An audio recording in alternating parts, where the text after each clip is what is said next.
All right. If you're joining me, we're back. I believe we have just exited the healer's hut after having handed over the 5 different ingredients needed for the Dispel Potion. Now, neat little trick. We can just go right back inside. Although she said wait a day or a couple days or something like that, come back the next day, she actually will let you back in and will immediately have the Dispel Potion ready for you. Here's the Potion of Dispel. There we are. All right. So now, if we check our inventory, nope. If we check our inventory, boom, you have 1 Dispel Potion. Perfect. All right. Now, it occurs to me that I've run around and shown you many things around the valley of Spielberg here and shown you a couple of the things you can do, although I haven't actually explored the castle at all. We also have a couple of other points of interest to hit along the way. But next, we're going to hit the last couple of points of interest that I've missed, and then we are actually going to start working towards actually completing the quest to become a hero. We have a couple of things we need to do. Ultimately, we must save the Baronet von Spielberg. He has been cursed by a kobold in the valley somewhere that I will show you. And then we must also save the Baroness Elsa von Spielberg, who has also been cursed. And right here, lo and behold, this fox, who only appears on this screen as far as I'm aware. I've only ever witnessed him on this screen. There seems to be a fox north of the road. He actually has a bit of information for us. Help me, brave and kind hero. All right, let's see what we can do. You spring the trap. I don't know that that means exactly what they meant to say. I believe what they mean is you open the trap, perhaps, because I think, if I remember my terminology correctly, him springing the trap is what happened. He sprung the trap, which is what got him stuck in the first place. Or you spring him from the trap? Maybe that's what they meant. I'm not sure. In exchange for your kindness, I will give you some advice and a bit of information. First of all, it sometimes pays off to be polite, even to rude people.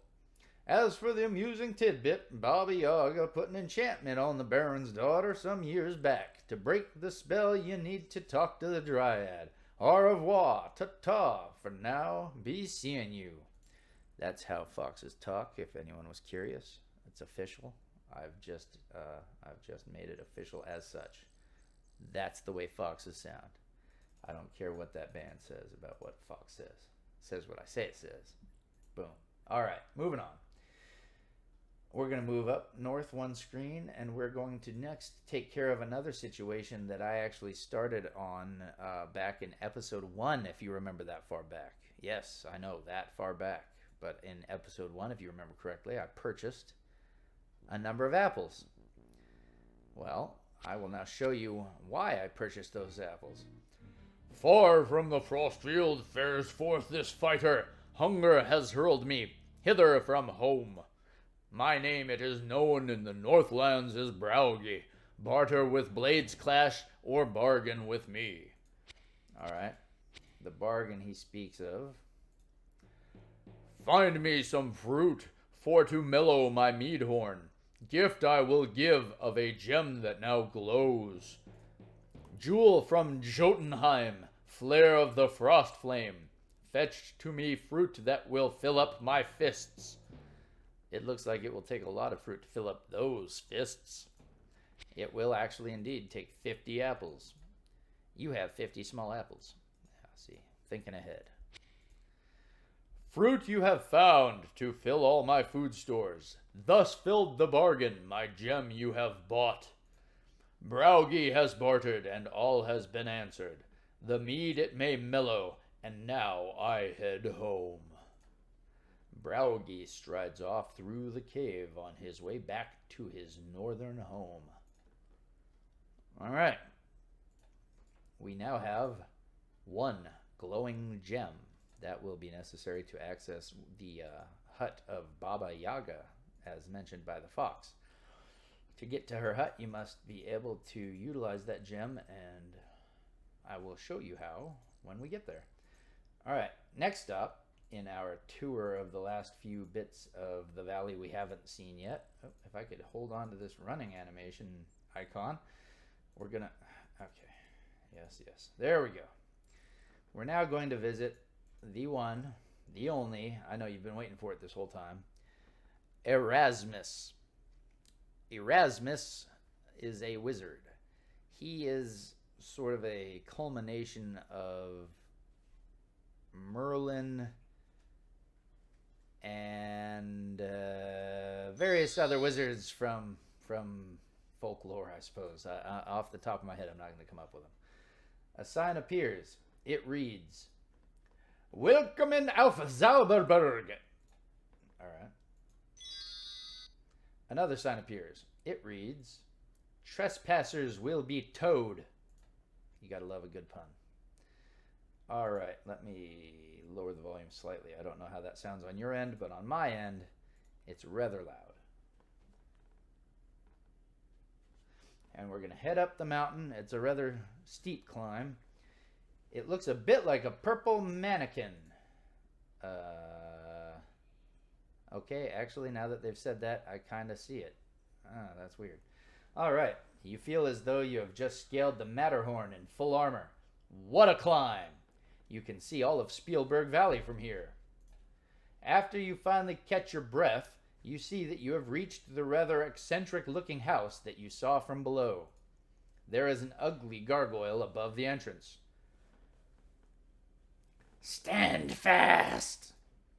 He who would the wizard see first must answer questions 3. What is your name?" We are Slow Joe Crow. "What is your quest?" I want to be a hero. "Who put the aura around the town?" Well, I happen to know that would be Arana. "And a right peaceful place she made it. Go on in. The wizard will see you now. Go directly up to the tower. Do not dally." That also happens to be what gargoyles sound like, just in case you happen to be curious. The room is full of odds, ends, and stuff. The wizard must be a real character. If you happen to look at the peacock, the poor stuffed peacock seems bedraggled, worn, and overused. Yeah, he takes exception to that. And whoop, you admire the plumage on the peacock. There we go. All right. I do know if you mess about too much, Erasmus gets angry, and if you happen to notice, that is actually Erasmus, and he has a familiar, Fenris, which would be this young mouse rat gentleman right there. I'm sure the name Erasmus and Fenris, it's probably a reference to something, and this is one of those things I could have researched beforehand. However, I don't know for sure what it's a reference to specifically. "Come on in and sit down. Fenris, our guest, has arrived." "Cheese, please." All right, I'm not going to sit here and hang out and do a bunch of voices with these folks. They make a lot of silly jokes. They make a lot of silly jokes and puns. Erasmus is a very whimsical character, and really his key component to this game is if you're a wizard, you can, or even if you just have the spell casting ability, you can play a game with him called Mage's Maze. And I will explain a bit of that on the way out of here, but I'm not going to waste your time while we sit here and watch him drink tea. You can ask him about magic. He'll explain some of the magic that you can cast. He will answer jokingly about basically everything. So we're going to go ahead and skip that now. See this? He also periodically asks jokes. I didn't hear what he said. "Big purple ungafarfarfarlick dinger eaters." Ah, yes. All right. Lord, yep. All right. You're not going to get me with more hard to pronounce words. "Not in my house, you don't." I don't remember. That was not his voice. Anyway, I don't know of any other way to get out of there other than to stand up, and he apparently takes offense to that and kicks you out by magically teleporting you here. But you can't say goodbye, and you can't do anything else, so as far as I know, that's the only way out of there. All right, Mage's Maze. It really is just this maze in which you do not control your character. Your character moves about somewhat randomly as it attempts to move towards the end of the maze, and in between it and the end of the maze are a number of obstacles that require you to cast spells that make you move ladders and bridges for your character to move across, and then opening caves that your character can move through. Things like that. It's I can do a one-off, maybe a short, where I save and do a video where I show how that looks and what all you can do. But after that, we're going to come up here. Actually, we're going to do one more thing in the healer's hut before I forget. We're going to buy an undead unguent. The undead unguent gives you a certain amount of time. Well, what can I do for you this time? Yeah, that seems like a rather rude way to ask. What the undead unguent does is it gives you a certain amount of time where you're invulnerable to the undead that frequent the graveyard at all throughout the night. And when you do that, excuse me. Sorry. When you do that, you need to go in the graveyard at midnight. You use the undead unguent, and you can go and pull the mandrake root that I told you about before. I think I showed it to you when I went to the graveyard. All right, so we have the undead unguent. We are going to move on over to see. You know what? Let's introduce ourselves to Baba Yaga's skull and hut. And we won't go in yet because that kicks off the quest where you are then on a timer. I'm fairly certain that the day you get the quest from Baba Yaga, you have that night to go get the root, as it were. Looking around, you get the feeling that this is not a very friendly place to be. Baba Yaga does not welcome strangers. You have to deal with me before you can enter. Baba Yaga is one tough magic user. If you're so stupid that you want to enter, perhaps we can make a deal. All right. Let's ask him. What's the deal? All the other skulls have glowing eyes, but me? No! I don't need lovely glowing eyes. Just open and close the gate, that's all I'm good for. But if you can give me a glowing gem for my eyes, then I'll let you in the gate. All right. Well, is it a deal or isn't it? Sure, why not? All I ask for is a little gem or jewel that glows in the dark. You're the big hero, so you go find one. Well, just so happens that we got a jewel. But before we do that, let's ask about the hut real quick. Baba Yaga's hut will squat if you say the rhyme. Yeah, we need that rhyme or the hut won't listen. The hut will squat if you say, Hut of Brown, now sit down. Perfect. All right. Let's give this little skull he's actually the biggest one out here. All right, let's give him the skull, the gem there. You place the glowing gem inside the skull. I can see. I have eyes again. Yeah.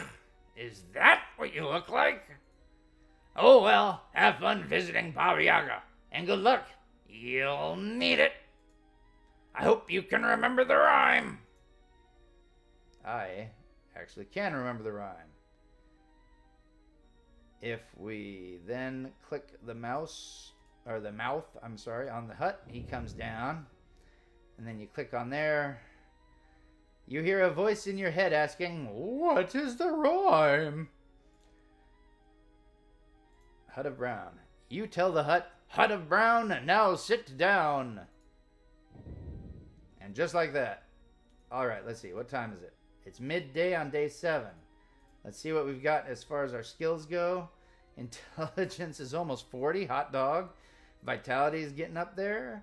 We are looking pretty good on all our thiefly abilities other than our weapon use and our dodge. We can probably work on that a bit. Yeah, not looking too shabby. I might bump our strength, intelligence, vitality. I might bump some of those stats in the interim. Well, probably not. Actually, I'm going to cut it here. And we're going to, next episode, at least introduce ourselves to Baba Yaga and begin that quest I was talking about. So, if you made it this far, I can't thank you enough. Appreciate you. Thanks for watching. Please, if you liked what you saw, leave a like. If you didn't, feel free to leave in the comments any critiques, criticisms, or ideas you might have that could improve the channel, or ideas for any future episodes. Anyway, thanks for watching, and I hope you all have a good one. Be well and take care.